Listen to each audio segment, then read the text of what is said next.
Mesdames et messieurs, cordial bienvenue à notre quatrième et dernière table ronde du PDC de la ville de Fribourg. Le thème de ce jour, après avoir abordé les infrastructures, le développement économique, divers sujets très importants pour la ville de Fribourg, nous abordons aujourd'hui le thème de l'éducation scolaire et associative. Quel est notre avenir ? Nous avons une belle brochette de participants aujourd'hui autour de la table. Nous avons Madame Valérie Ruck, conseillère générale et candidate au conseil communal. Nous avons Madame Gisela Kilde du Parti Vert libéral, conseillère générale et candidate au conseil communal elle aussi, comme d'ailleurs tous les autres membres de cette table ronde. Nous avons Monsieur André Schönenweit, député, président du PDC fribourgeois, candidat lui aussi. Et en invité d'honneur, nous avons Monsieur Blaise Fazel, président des JDC fribourgeois, candidat lui aussi au conseil communal. Bienvenue, mesdames et messieurs. Bonjour, merci. Bonjour. Je vous rappelle que nous ferons une petite ronde de questions à la fin de cette table ronde qui durera une trentaine de minutes environ. Donc préparez-vous dès maintenant. Nous allons entrer dans le vif du sujet avec d'abord un aperçu ou une entrée en matière, sphère privée, noyau familial, qu'en est-il de l'éducation ? Alors je donne la parole à notre invité d'honneur, président des GDC fribourgeois. Pour les jeunes, quand on parle d'éducation, qu'est-ce que cela veut dire ? Je crois que c'est vraiment un des grands débats de notre société. J'ai pas l'ambition d'y répondre de manière exhaustive.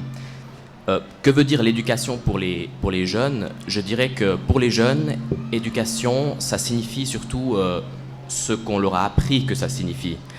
Si je me souviens de mes années au collège Saint-Michel, il y a quelque temps, on me disait « ex ducere », conduire en dehors. Donc, au sens étymologique, je crois qu'éducation pour les jeunes, ça veut dire une responsabilisation, presque une mise au vert un peu. Et je pense que mon expérience personnelle me fait penser que cette définition de l'éducation correspond assez bien à notre génération de jeunes. Je crois que ma génération ne veut pas vraiment révolutionner la société. On aimerait beaucoup plus apporter notre pierre, on aimerait réussir au mieux dans cette société dans laquelle il nous est donné de vivre. Et je pense qu'on cherche en ce moment un peu notre rôle, nous les jeunes, et ça c'est un signe, c'est un symptôme du fait qu'il y a la volonté de prendre des responsabilités. Donc je pense qu'il ne faut pas avoir peur de nos jours de donner un peu des repères, de donner des messages à la jeunesse. Très bien, merci. Très bien, merci. Alors, du côté des parents, Valérie, vous êtes maman, vous avez trois enfants, pardon, excusez-moi. Qu'en est-il de votre côté ? Alors moi, je vais prendre un autre point de vue. Oui, alors en tant que mère de 3 enfants, aujourd'hui adulte, si la question c'était de savoir quelles sont les préoccupations éducatives, ce que moi je peux dire, c'est que quand les enfants sont petits, je mise beaucoup sur la répartition des tâches hommes-femmes.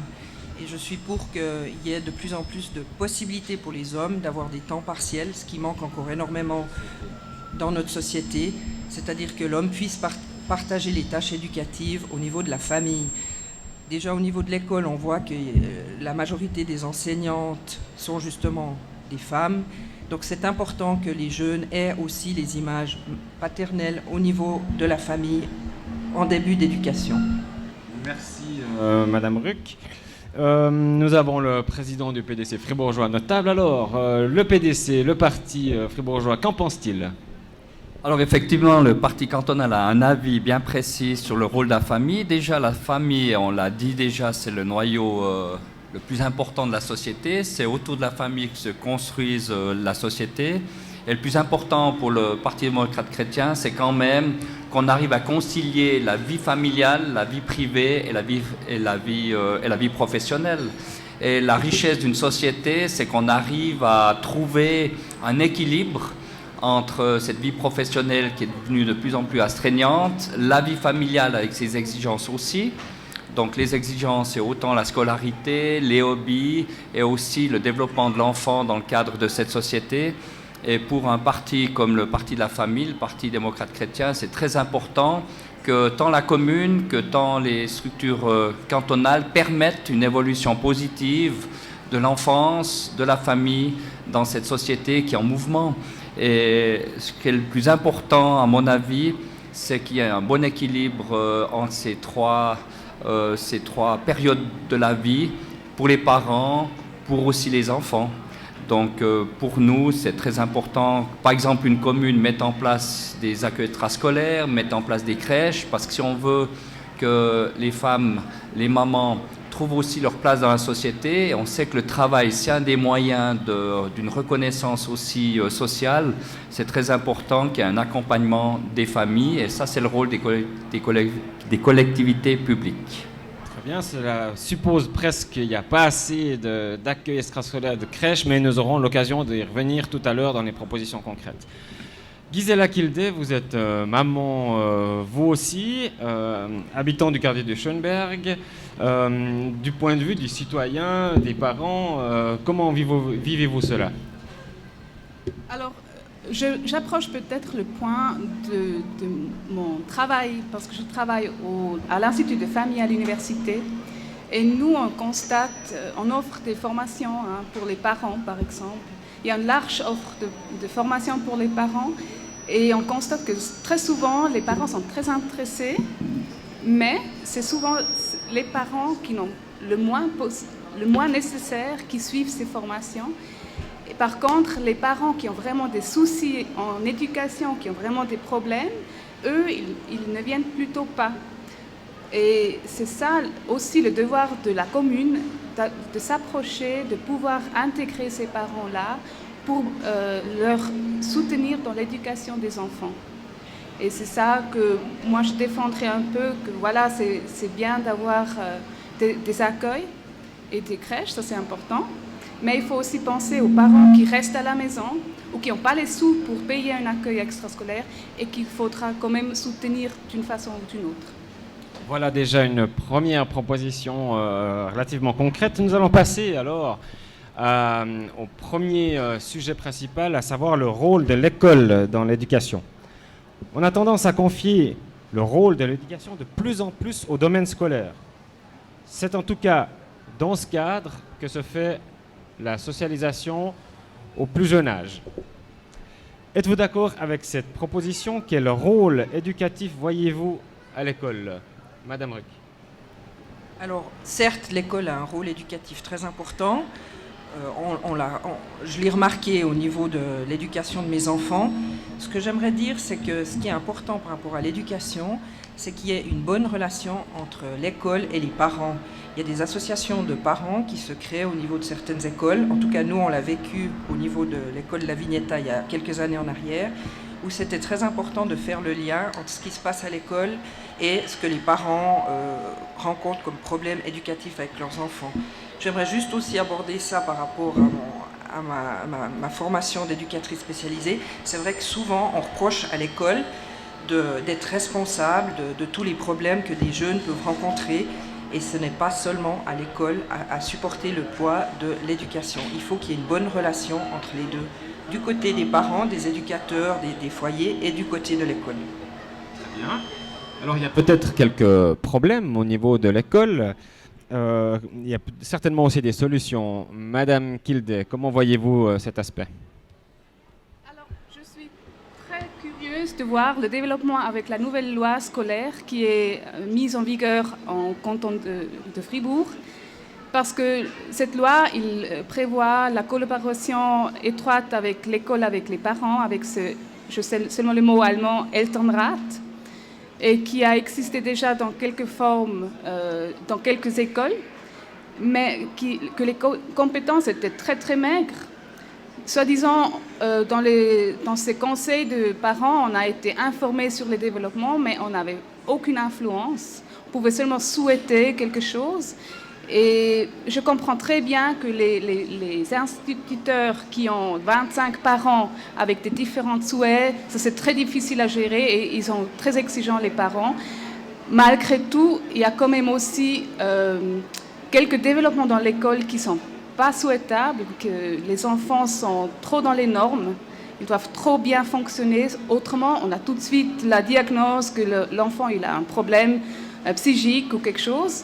Et là, ça démontre autant plus que la collaboration étroite est très importante et qu'il faut trouver des moyens institutionnalisés de bien communiquer ensemble.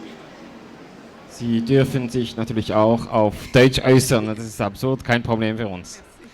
Très bien. Alors, Monsieur Schönenweid, est-ce que la ville de Fribourg peut concrètement améliorer la situation et dans quel domaine?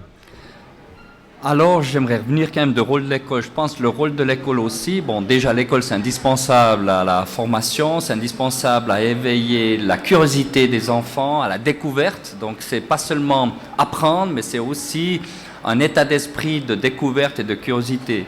Le rôle de la ville est essentiel. L'école, la formation, c'est un rôle le plus important de la commune et de l'État dans notre société. Donc la commune en particulier doit absolument tout mettre en œuvre pour déjà intégrer tous les enfants.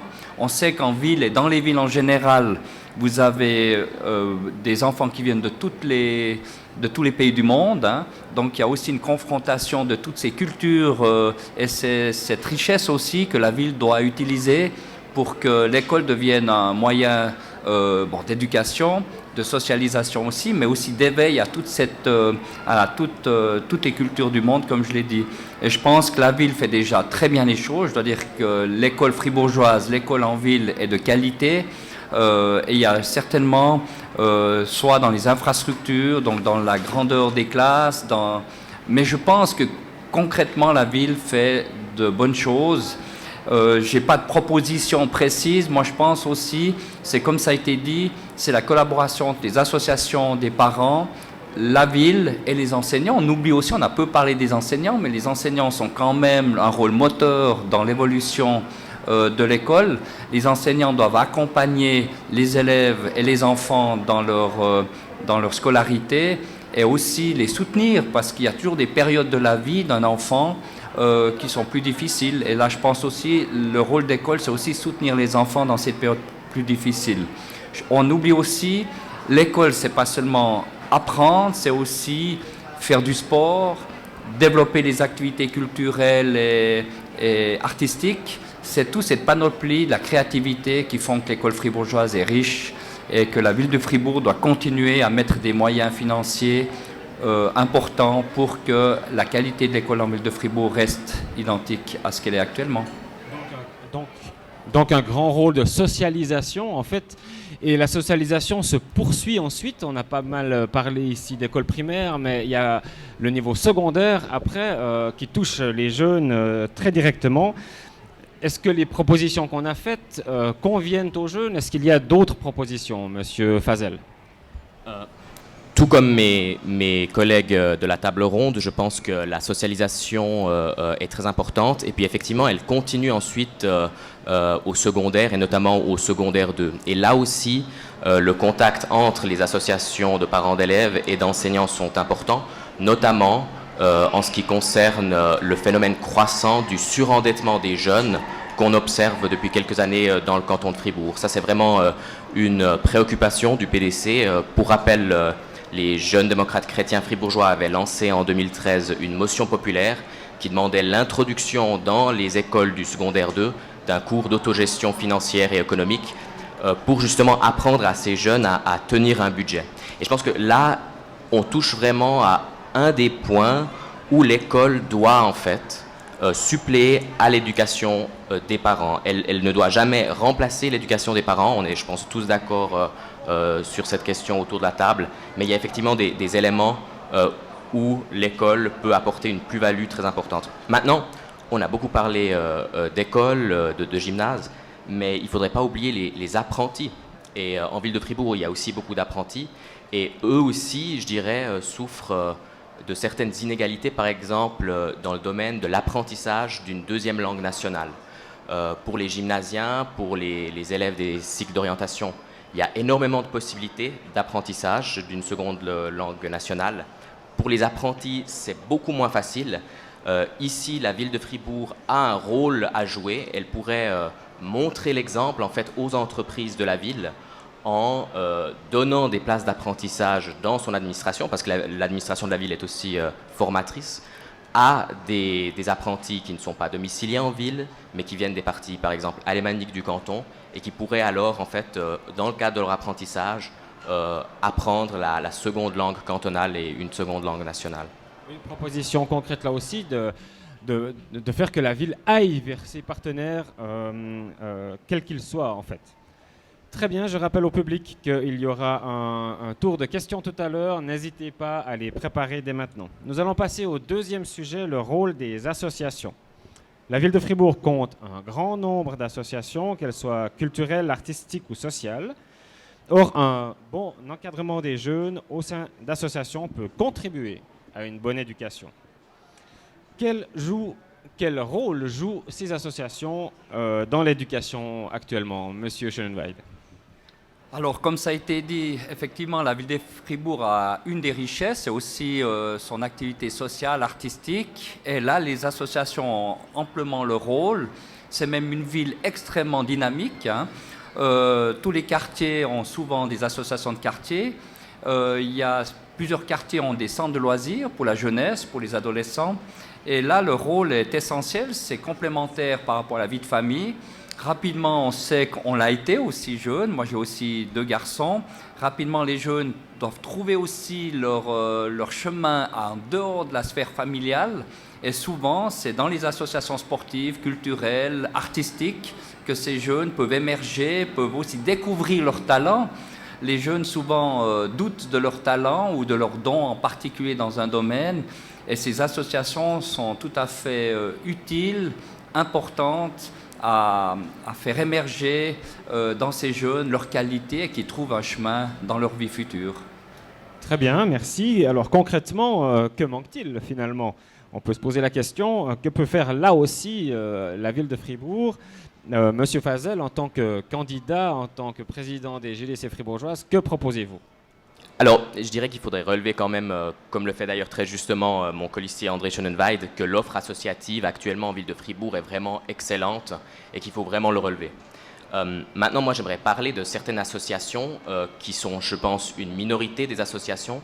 C'est les associations par les jeunes, pour les jeunes. Et j'aimerais prendre un exemple, ce serait FIA, Fribourg Young Artists Association, qui rassemble des jeunes fribourgeois de la ville, mais aussi un peu du canton, entre 16 et 25 ans, qui sélectionne des jeunes talents, notamment dans le domaine de la musique et de la danse et des arts, et qui essaye de les promouvoir, de faire leur promotion auprès des établissements culturels de la ville et du canton.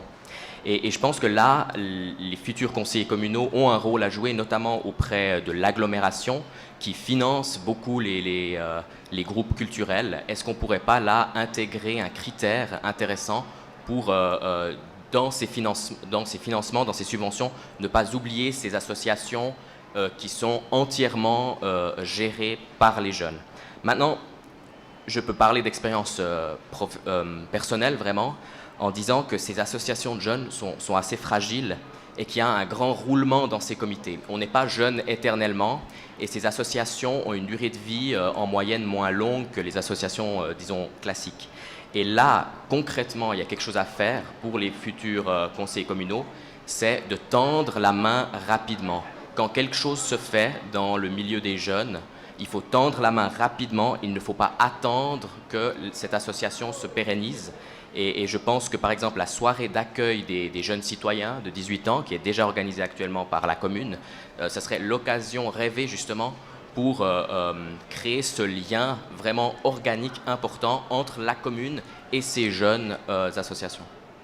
Très bien, on commence à devenir bien concret, là c'est bien, on a parlé de soutien financier, on a parlé de partenariat, donc d'aller vers les gens, on a parlé de tendre la main, en effet, une partie de l'éducation se fait lorsque les jeunes ont des responsabilités, notamment dans des comités. Que pouvons-nous offrir d'autre? Madame Ruck. Alors moi, ce que j'aimerais dire, c'est que je vois aussi des associations qui sont très importantes, comme toutes celles qui concernent les valeurs d'entraide, de collaboration, comme le scoutisme par exemple, où c'est pas seulement des associations sportives, mais c'est aussi toutes les valeurs qu'on peut véhiculer au niveau de notre société aujourd'hui, avec aussi une vision des personnes accueillies qui sont peut-être des personnes étrangères, où on peut aider à rester dans le respect, à essayer de collaborer avec elles. Et puis, pour rebondir sur ce que disait Blaise, bien sûr, il faut aider les jeunes associations, mais je pense aussi que des associations comme des associations de quartier ont besoin aussi de soutien de la ville. On voit au niveau de notre association du quartier de Pérols, on veut agrandir le jardin de Pérols, on a besoin de la commune pour nous aider à financer l'infrastructure. Et c'est aussi très important de tenir compte de ces associations qui pérennisent aussi les associations qu'on a eues dans notre jeunesse et qui sont pour des personnes plus âgées. Merci. Gisela Kilde, vous êtes présidente de l'association Maison de la Petite Enfance. Comment voyez-vous de votre côté le dialogue entre la ville de Fribourg et votre association ou vers les associations en général? En tant que présidente, je ne peux vraiment pas me plaindre parce que la ville nous a toujours soutenus par des montants financiers, par des offres aussi de locaux.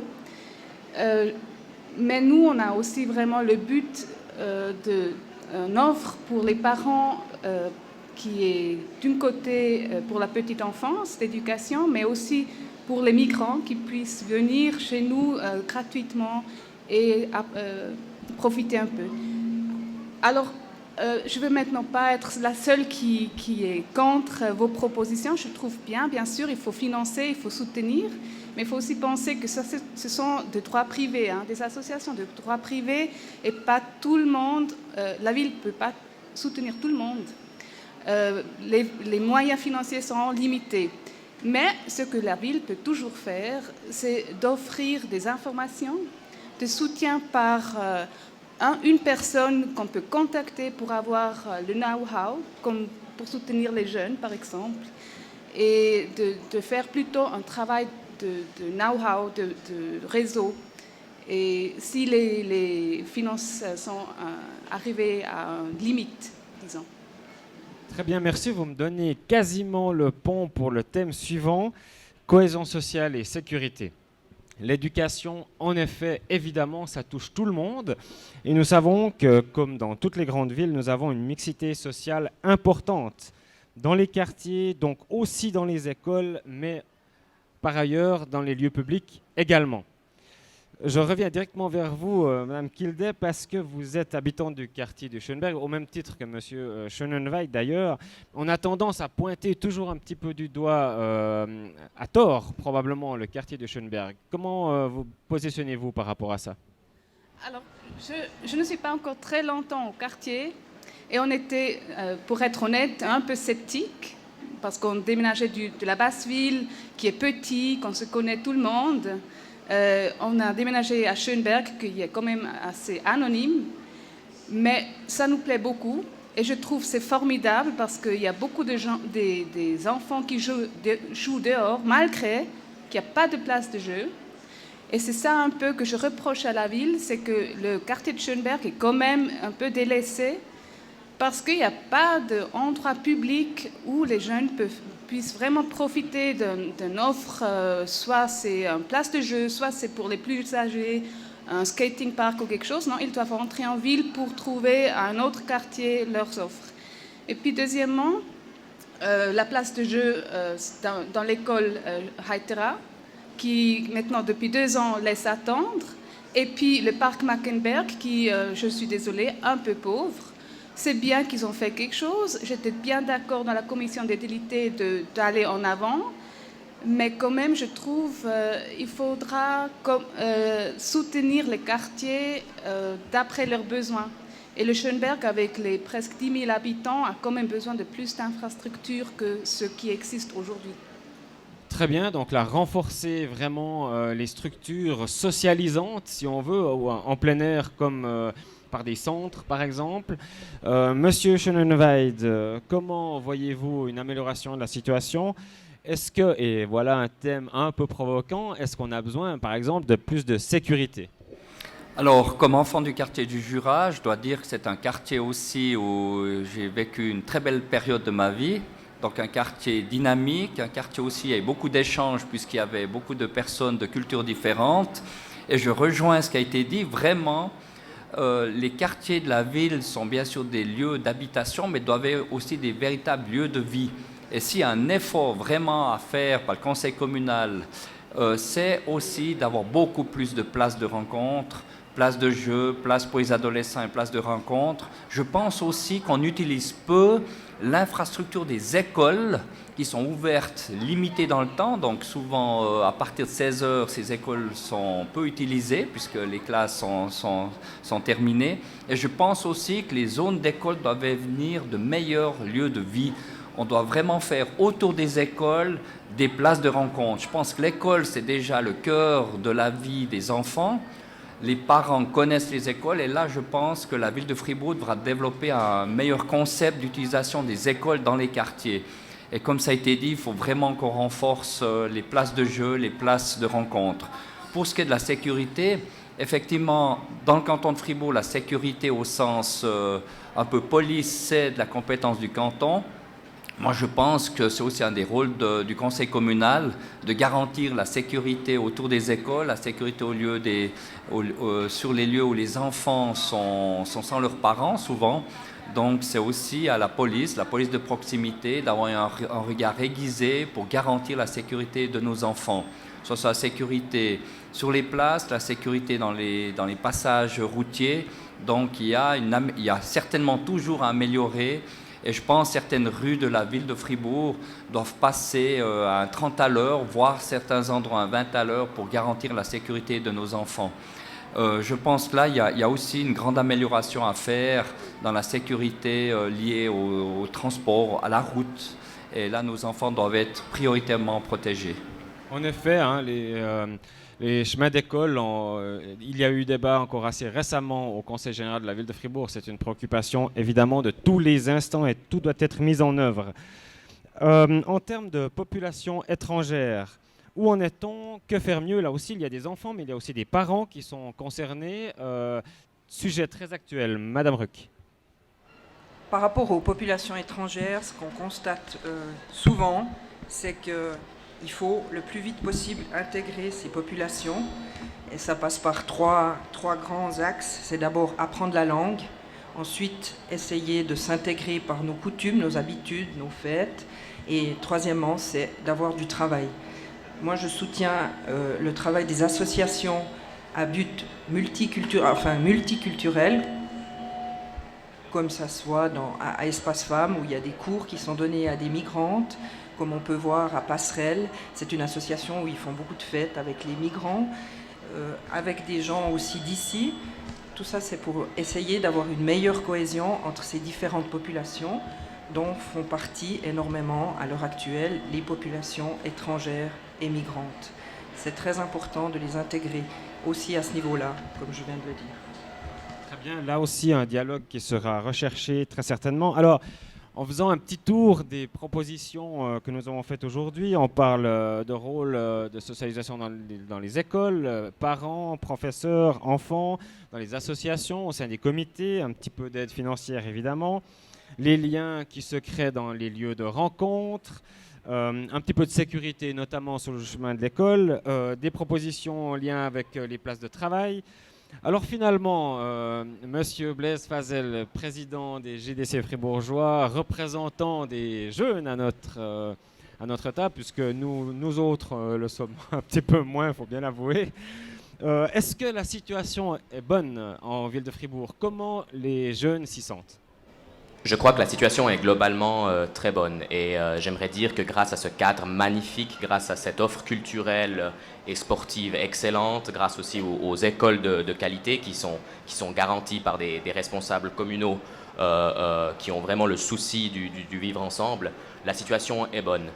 Je pense que les jeunes qui sont domiciliés aujourd'hui dans notre commune s'y sentent bien et puis veulent aussi y rester. Maintenant, j'aimerais mitiger un peu ce constat par rapport à ces nombreux jeunes qui n'habitent pas la commune de Fribourg, mais qui sont amenés à venir découvrir notre capitale cantonale par le biais des écoles notamment, et je pense à nos concitoyens jeunes alémaniques qui, eux, une fois leurs écoles passées à Fribourg, une fois peut-être leurs études passées à Fribourg, sont rapidement aspirés par les offres culturelles et, disons, linguistiques, par exemple, de l'agglomération de Berne.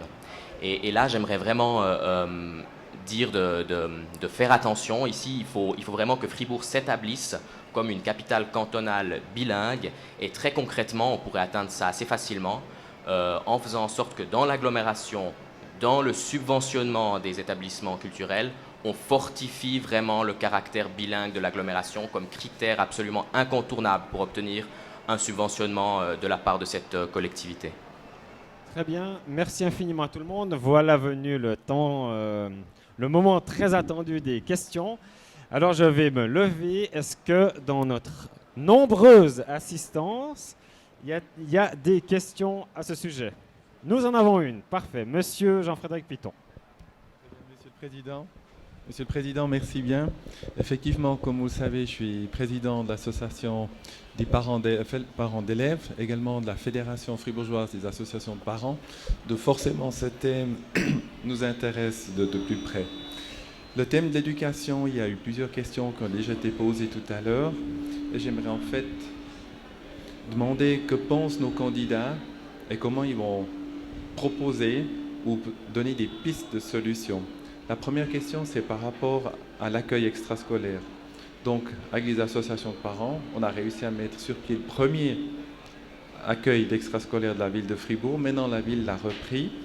On a vu qu'il y avait des problèmes de place. Là, la ville s'organise pour en créer plus. Par contre, on remarque très bien que l'inscription des enfants doit se faire au mois de mars.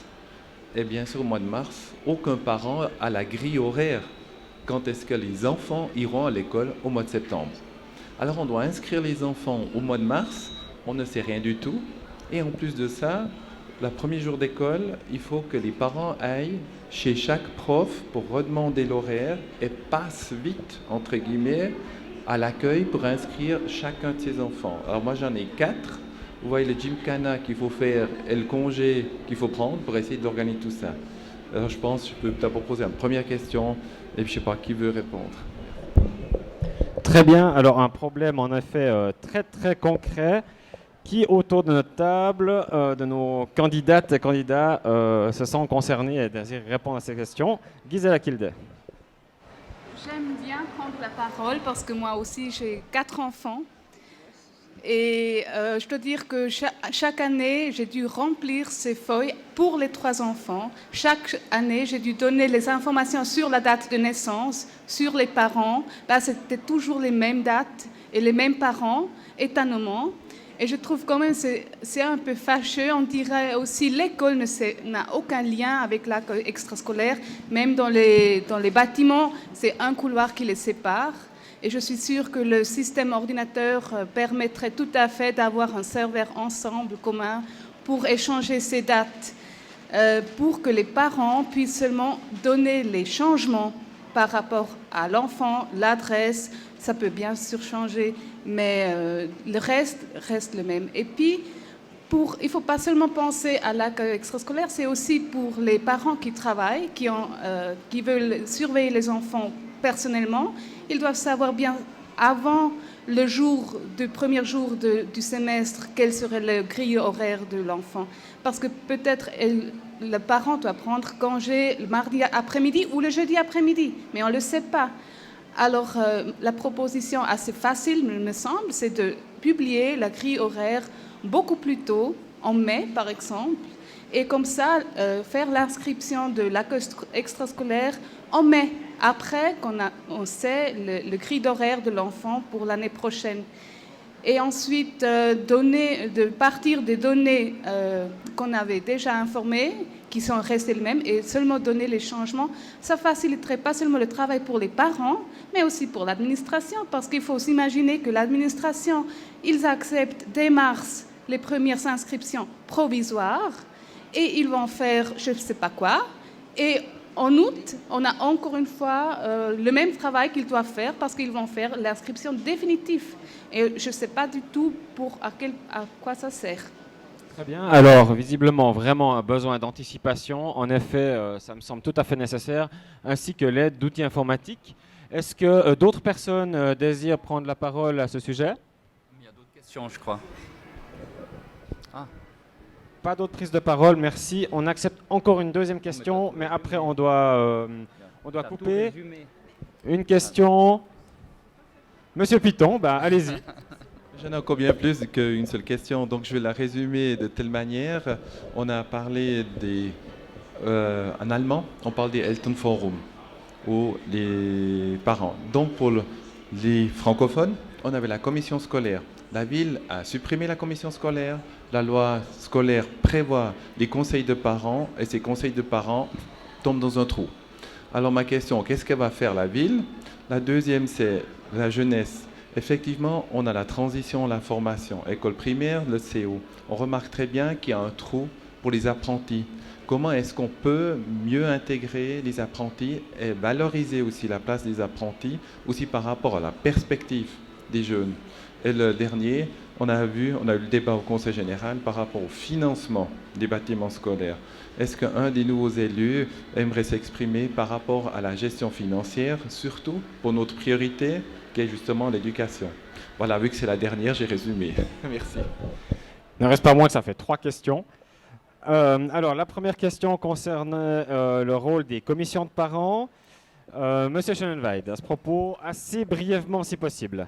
Ça sera très bref. Alors effectivement, la nouvelle loi cantonale ne rend plus obligatoire la commission scolaire. Donc cette commission scolaire faisait quand même le lien entre les associations de parents et l'administration communale et avait un rôle, à mon avis, intéressant. Mais en ville, elle marchait, je pense, à satisfaction, mais c'est vrai que dans d'autres communes, elle n'avait pas toujours un rôle qui était bien compris. Je pense aussi que la direction des écoles en ville doit recréer ce lien indispensable entre les associations de parents qui s'occupent de l'école et l'administration et le conseil communal.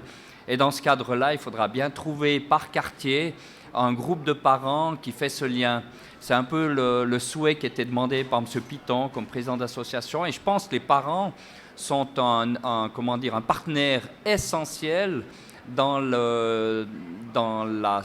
l'organisation de l'école par rapport aux familles et par rapport aux enfants. Donc là, la ville de Fribourg doit faire un effort particulier à la direction des écoles. Très bien, merci. On avait une deuxième question concernant les apprentis. Alors, je vous donne peut-être la parole, Monsieur Fazel. Vous aviez déjà abordé ce sujet tout à l'heure. Alors, pour répondre à l'excellente question de M. Piton, je dirais qu'un pas très important doit être fait maintenant au niveau fédéral, tout d'abord. Pour rappel, la conseillère nationale PDC Christine Biard-Marbach de notre canton de Fribourg a déposé un postulat au Conseil national qui demande d'intégrer dans le CFC, dans la maturité CFC, une mention langue, justement, pour récompenser, disons, dans le diplôme, les apprentis qui feraient, par exemple, un échange linguistique s'ils le voulaient. Le Conseil fédéral recommande aux chambres d'accepter ce postulat. Nous verrons d'ici une année quel est l'avis des chambres fédérales. Maintenant, au niveau de la ville, qu'est-ce qu'on peut faire? On peut faire quelque chose de très concret. C'est peut-être une petite chose, mais elle peut être faite rapidement. C'est de créer au niveau de la commune d'abord et peut-être ensuite du district un forum, un lieu de rencontre pour les entrepreneurs, pour créer un lieu d'échange. Parce que les apprentis, s'ils veulent apprendre une deuxième langue cantonale ou une deuxième langue nationale, doivent, disons, changer souvent d'entreprise. Un plâtrier, un apprenti plâtrier, par exemple, irait dans un autre district pendant une année de son apprentissage ou quelques mois pour apprendre le métier sur le terrain dans une autre langue. Mais pour ça, il faut créer le lieu de rencontre des entrepreneurs et il faut que les entrepreneurs soient d'accord de s'engager dans ce partenariat. Très bien, merci. Les infrastructures, c'est un thème éminemment important. La ville de Fribourg a dormi longtemps avant de mettre en place les classes enfantines jusqu'au dernier moment. Elle subit actuellement vraiment un raz-de-marée de projets et doit mettre énormément d'argent maintenant tout en bloc pour rattraper le terrain. Est-ce que quelqu'un veut prendre la parole autour de cette table? Madame Ruck. Alors moi, mon point de vue, c'est que je pense que la ville a dû agir dans la précipitation, comme vous l'avez dit, mais on a voté pour l'harmonisation au niveau suisse, donc on a dû faire ces 2 classes enfantines, on a dû mettre en place les infrastructures pour les 2 nouvelles classes enfantines. On a fait dans chaque quartier les propositions de pavillons, des pavillons certains vont être surélevés dans certaines écoles, donc on met ce qu'il faut à disposition avec des moyens financiers qui ne sont pas énormes, on l'avouera, mais qui sont dans la possibilité des moyens de la ville de Fribourg. Maintenant, je pense que c'est indispensable pour l'instant d'avoir ces structures d'accueil pour nos 2 classes enfantines. Dans un deuxième temps, comme l'a dit M. Schönenwald, on peut envisager les collaborations avec les associations de parents, les enseignants au niveau enfantine et primaire pour justement régler les problèmes que vous rencontrez au niveau des accueils, etc.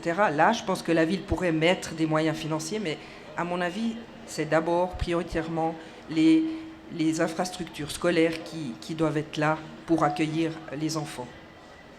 Merci infiniment. Nous arrivons à la fin de notre débat. Je tiens à remercier nos participantes et participants. Madame Gisela Kilde, conseillère générale pour le Parti vert libéral. Madame Ruck, conseillère générale. Monsieur Schönenwald, député, président du PDC du canton de Fribourg. Ainsi que notre invité d'honneur aujourd'hui, Monsieur Blaise Fasel, président des JDC fribourgeois. Je vous souhaite à toutes et tous une bonne chance pour cette course au conseil communal. Je tiens encore à remercier le PDC de la ville de Fribourg et M. Georges Rally pour l'organisation, à Pérol Centre et son directeur M. Cotin pour son accueil, à l'équipe technique, la prise d'image et la sonorisation, ainsi qu'au public pour sa présence et sa participation active. N'oubliez pas les élections du 28 février, très importantes. Le conseil communal change dans sa majorité. Donc, nous comptons sur votre mobilisation. Notre liste PDC vert libéral est en bonne position, en pole position. Donc, allez voter, faites voter. Nous aurons aussi un prochain cycle de tables rondes qui viendront bientôt concernant les élections du 6 novembre au Grand Conseil. Donc, vous nous retrouverez sur les réseaux sociaux, donc n'hésitez pas à venir. Je vous souhaite toutes et tous un excellent week-end. Voilà, je voulais profiter également de remercier Laurent Dietrich, député, également candidat au conseil communal, pour l'excellente animation et la modération de ce débat très intéressant sur le rôle de l'école dans notre société. Et aussi rappeler effectivement que le 28 février, c'est un passage important et qu'il faut mobiliser pour que la liste numéro 1 fasse un excellent résultat. Merci beaucoup, bonjour à tous.